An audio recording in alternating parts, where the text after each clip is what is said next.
Anak, tandaan mo mahal na mahal ka ng tatay mo.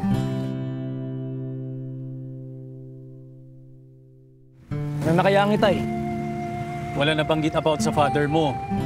It's just like looking for a needle in a haystack. Mang Yoyong! Nandito yung pamangkin mo. Yung bata pa si Tatay Ibi mo at saka si Nanay Amping. Tama sila! Inutil ka! Kailan niyo ba huling nabalitaan ng itay? Nagpunta raw siya ng Mindanao. Tatay mo? Parang si Pay Islam to Philip de la Cruz ang pangalan ng tatay ko. At hindi po siya Muslim. Maute. Muslim militant, ISIS-inspired extremist group. Allahu Akbar! Allahu Akbar! Allahu Akbar! At ang tatay mo ay nasa order of battle namin.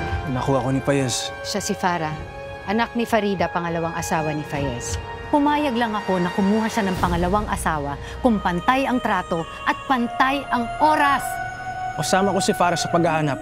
Nasaan si Fayez Islam? Wala dito si Fayez! Mas madali namin mahanap si tatay. Teban ang tawag sa kanya. Pwede ba namin siya makita? Mga anak kayo ni Teban? Hello, Mayor! Pisa na ka pala trabaho dito, Galingan mo, Daming tattoo. Darating! Bakit wala kang school records? Kasi aral homeschool.